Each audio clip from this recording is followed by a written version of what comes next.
60 రోజుల్లో మీతో ఇంగ్లీష్ అద్భుతంగా మాట్లాడిస్తాం. వెంటనే కాల్ చేసి జాయిన్ అవ్వండి.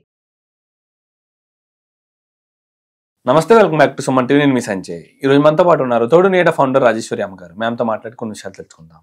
నమస్తే అమ్మా. నమస్తే సంజయ్. అమ్మా, జీవితాంతం తోడుంటాను అని చెప్పేసి వచ్చిన భార్య కంట్లో నీళ్లు తిరగకుండా, నీళ్లు రాకుండా చూసుకోవాలి అంటే భర్త ఏం చేయాలంటారు? ఎలా ఏం చేసి రావదు అది.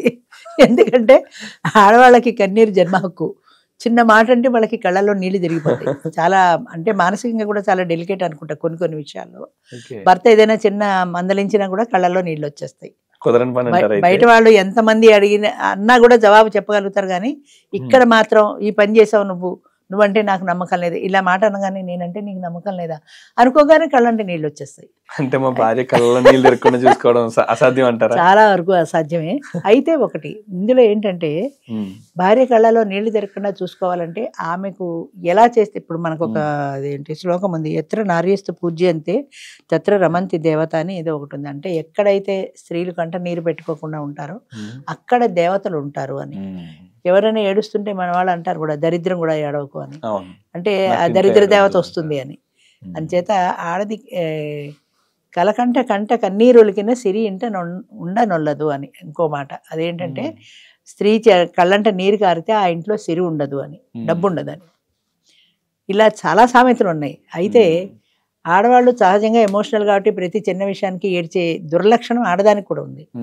అయితే ఇప్పుడు భర్త ఎలా చూసుకోవాలి అంటే మెయిన్ ఆవిడకి కావాల్సిన కంఫర్ట్స్, అంటే ఆవిడకి ఫుడ్కి షెల్టర్కి లోటు లేకుండా, ఆవిడ ఏమైనా చిన్న చిన్న సరదాలో సినిమాయో షికారో చీరో లిమిట్లో, అది కూడా అలా అని పెద్ద 10,000 చీర కావాలి నాకు బంగారం కావాలి అని కాకుండా లిమిట్లో ఉన్నంత వరకు ఆవిడ సరదాలు తీర్చగలగాలి. అయితే భార్య కూడా ఆయనకి అలాగే చేయాలి కదా. ఆవిడ కూడా ప్రేమించినప్పుడు భర్త కంట్లో నీళ్లు లేకపోయినా ఆయన బాధ పెట్టకుండా ఉండాలి కదా. ఏం చేస్తే ఆయన బాధపడతాడు అని ఆవిడ కూడా చూసుకోవాలి. ఆయనకి వేళటిగా అన్నీ అమర్చగలగాలి. ఆయనకి ఏ లోటు రాకుండా నాకు ఈ లోటు ఉంది అన్న ఫీలింగ్ కూడా రాకుండా ఆయన్ని చూసుకోగలగాలి. అప్పుడు భార్యకి ఏంటంటే నీకు నేనున్నాననే భరోసా. భర్త అనేవాడు భరించేవాడు అంటారు. భర్త అంటే భరించేవాడు అంటే ఆమె కష్టాన్ని సుఖాన్ని తనదిగా భరించేవాడు. ఆమెకి కష్టం వచ్చినా నాదే అని భరించేవాడు. సుఖం వస్తే దగ్గర పక్కన కూర్చొని మాట్లాడి, కష్టం వస్తే దూరంగా ఉండ నాకు సంబంధం లేదు అనేలా ఉండకూడదు. ఆవిడ కష్టాన్ని తన కష్టంగా భరించాలి.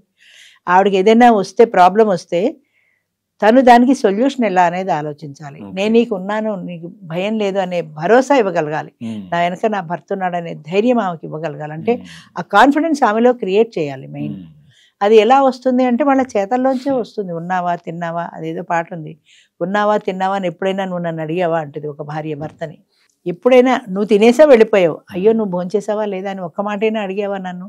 నడు నొప్పిగా ఉందంటే అయ్యో నడు నొప్పిగా ఉందా అన్న, అదే అడ్వర్టైజ్మెంట్ ఉంటుంది, మూవ్ అడ్వర్టైజ్మెంట్, కమర్ మే దర్దా అని, అలాగా మూవ్ లాగదు అంటాడు. అలాగా ఎప్పుడైనా నాకు నడు నొప్పిగా ఉంటే అలా పడుకున్నావా అని ఏ రోజైనా అడిగావా అని అడుగుతుంది భార్య భర్తని. అలాగా నువ్వు ఉన్నావా, నువ్వు అన్నం తిన్నావా, నువ్వెలా ఉన్నావు, నీకు ఒంట్లో బాగాలేదా, అలా పడుకున్నావే అనే ఒక చిన్న పలకరింత భార్యకి ఎంతో సంతోషాన్ని ఇస్తుంది. అంటే ఆమె ఎక్స్పెక్ట్ చేసేది ఎక్కువ ఏం లేదు, ఒక చిన్న పలకరింత. అంటే నువ్వు ఆమె పడుకుంది మూడీగా ఉంది అని నువ్వు కనిపెట్టావు అన్నలో ఆవిడకి ఒక ధైర్యం.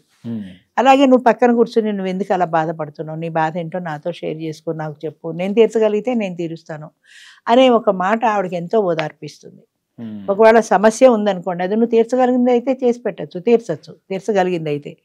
తీర్చలేనిది అయితే ఎలా అయితే సొల్యూషన్ వస్తుంది అనేది ఆవిడకి చెప్పచ్చు. అది ఆ షేర్ చేసుకోవటంలో ఒక సంతృప్తి ఉంది. నా భర్త నాకు ఉన్నాడు అనేది చాలా పెద్ద భరోసా. ఆ భరోసాని భర్త అనేవాడు ఇవ్వగలగాలి. అలాంటప్పుడు ఆవిడ కంట కన్నీరు వచ్చే సమస్య లేదు. ఆవిడకి కావాల్సినవన్నీ నువ్వు అందిస్తున్నప్పుడు అసలు ఆవిడ కంట నీరే రాదు కదా. నీరు ఎప్పుడు వస్తుంది? నువ్వు ఏదైనా తిడితే వస్తుంది. ఒకవేళ తిట్టే ఉన్నా కూడా కొంచెం ఓర్చుకొని నువ్వు అలా కాదు ఇలా చేసి ఉండాల్సిందని నెమ్మదిగా చెప్తే ఆవిడ సర్దుకుంటుందేమో. అది చాలా కష్టతరమైంది అంటాం, కానీ అది ఎప్పుడో కోపం వస్తే ఒక రయ్యమని ఒక మాట వచ్చేస్తుంది, రాకుండా ఉండదు కదా. ఈవిడ వెంటనే ఇక్కడ దుప్పట్లు పిండేస్తుంది కళ్ళ నీళ్ళు వచ్చేసి. అంచేత ఇది చాలా కష్టమైనా కూడా భర్త ఇచ్చే భరోసా మెయిన్. నీకు నేనున్నాను అండగా, నీకు ఏ లోటు లేదు, నేనున్నాను అనే భరోసా అనేది చాలా ముఖ్యం. అది ఉన్నప్పుడు అంత తేలిగ్గా కళ్ళ నీళ్ళు రావు. భార్య ఎలా చూసుకోవాలంటారు? ఇప్పుడు అంటే భర్తను చూసుకోవడం గురించి, భార్యను చూసుకోవడం గురించి చెప్పారు. ఇప్పుడు భర్తని భార్య ఎలా చూసుకోవాలంటారు? ఒకప్పుడు అయితే ఆడదానికి భర్తే ప్రపంచం, అసలు వేరే ప్రపంచం లేదు. ఇందాక చెప్పాను కదా, భర్త తప్పితే తర్వాత పిల్లలు. ఆయనకు కావాల్సినవన్నీ వేళటికి అమర్చి పెట్టడం, ఆయన నోట్లోంచి నాకు ఇది కావాలి అని అడగకుండా ఆయన ఇష్టాలు ఏంటో తెలుసుకొని చేయడం. చాలా మంది మగవాళ్ళు చెప్తారు నాకేమి ఇష్టమో అది చెయ్యాలని.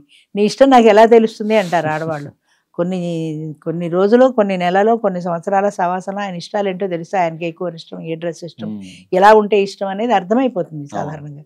అంచేత ఆయన ఇష్టాలు తెలుసుకొని ఆ ఇష్టానికి అనుగుణంగా మనం మసలుకోవటం. చిన్న ఎగ్జాంపుల్ చెప్తా. ఇవాళ మంగళవారం కదా, మొన్న ఆదివారం జూబ్లీ క్లబ్కి వెళ్ళాం బ్రేక్ఫాస్ట్ చేయడానికి. అక్కడ మా వారు అదేంటిది రవ్వ దోశ ఆర్డర్ ఇచ్చారు. ఆదివారం రవ్వ దోశ ఉండదు సార్ అన్నాడు వాడు. ఆదివారం రవ్వ దోశ వేయరు అని పాపం తినాలనిపించింది. సరే బయట ఇంకోటి ఏదో తీసుకున్నాం, తినేసాం, వచ్చేసాం. మా ఇంట్లో మసాలా దోశ ఉంది టిఫిన్కి రెడీగా, కానీ అది నా మైండ్లో ఉంది, పాపం రవ్వ దోశ తినాలని. అందుకని ఇవాళ టిఫిన్ బ్రేక్ఫాస్ట్ రవ్వ దోశ చేశాను నేను. ఎందుకని ఆ మైండ్లో ఉంది కదా, అది కొంచెం చేసి పెడితే రేపేసుకోవచ్చు కదా, మసాలా దోశ ఏమవుతుంది అని. అలా చిన్న చిన్న విషయాల్లో, నేను చాలా ఎక్కువ అని చెప్పట్లా, చిన్న ఎగ్జాంపుల్గా చెప్తున్నాను. చిన్న చిన్న విషయాల్లో అవతల వాళ్ళ ఇష్టం ఏంటి అని తెలుసుకున్నప్పుడు అది వాళ్ళు బయటకు చెప్పకపోయినా వాళ్ళ మనసులో ఉంటుంది, అయ్యో నా కోసం ఈ పని చేసింది అనే భావన అయితే వాళ్ళ మనసులో ఉంటుంది కదా. ఆయన ముఖంలో చిన్న నవ్వు కనపడిన ఆడది ఆనందపడిపోతుంది, అబ్బా అని సంతోషించారు అని. అంచేత చిన్న చిన్న సరదాలో, చిన్న చిన్న కోరికల్లో ఉన్నవి వాళ్ళకి తీర్చగలిగినవి మనం తీర్చగలిగినవి ఉంటే తీర్చచ్చు. అంచేత ఆయనకి వేళటికి ఏం కావాలి, ఏం తినాలనుంది, ఏం కట్టుకోవాలనుంది, ఏం చేయాలనుంది అనేది అనుక్షణము వాళ్ళ గురించి ఆలోచించగలిగి అది నువ్వు చేయగలిగినన్ని పనులు నువ్వు మ్యాక్సిమం చేసినప్పుడు ఆయనకి సంతృప్తిగా ఉంటుంది. భర్త అనేవాడు ఎప్పుడైనా కోరుకునేది అంతే కదా, భార్య నుంచి నాకు అనుకూలంగా ఉండాలి అంటాడు. అనుకూలంగా అంటే ఏంటి, నీకు కావాల్సిన ఆవిడ చేసి పెట్టడం, ఆవిడ చేయగలిగిన ఏ పనైనా నీకు సంతోషంగా ఉండే పని చేయడం, నీకు ఇష్టం లేని పని చేయకపోవడం, నీకు ఇష్టమైన పని చేయడం. ఆ రెండే చెప్పడంలో చేరికే కానీ చాలా కష్టం అనుకో ప్రాక్టికల్గా, కానీ చేయగలిగినాడు ఏ భర్త అయినా హ్యాపీగా ఉంటాడు. ఈ టిప్స్ పాటిస్తే వాళ్ళిద్దరి మధ్య గొడవలు అనేవి రావు అంటారు? తప్పనిసరిగా రావు. అయితే అది పాటించడం అనేది కష్టం అని ముందే చెప్పా కదా, పాటించడం కష్టం, కానీ పాటించగలిగినాడు తప్పనిసరిగా హ్యాపీగా ఉంటారు. ఇప్పుడు ఆయన అడిగాడు అనుకో, సపోజ్ ఇవాళ నాకు రవ్వ దోశ మన హోటల్ కడితే దొరకలేదు, వాడు ఎలాగా పిండి ఊరికే పోతుంది, మసాలా దోశ ఊరికే పోతుంది, ఇవాళ తినండి తర్వాత ఇంకోసారి చేస్తాలే అన్నాం అనుకో, టప్పుమని ఆనందం కాస్త టుప్పుమని దిగిపోతుంది ఆయనకి, అంతే కదా. అదెంత భాగ్యం చేస్తానండి అన్నాం అనుకో, ఆయనకి ఎంత ఆనందంగా ఉంటుంది. అంచేత చిన్న చిన్న విషయాలు ఉంటాయి, చిన్న చిన్న విషయాల్లో అవతల మనిషి మనసెరిగి మసులుకోవాలంటుంటారు మా వారు. అలా మనసెరిగి మసులుకుంటే చాలా హ్యాపీగా వెళ్ళిపోతుంది. కాకపోతే అది ఇద్దరికీ ఉండాలి. వన్ సైడ్ ఉంటే తినేసి వెళ్ళిపోతే సరిపోదు కదా, అయ్యో నా కోసం చేసిందనే గుర్తింపు ఉండాలి కదా. థ్యాంక్ యూ అమ్మా, thank you very much. Thank you.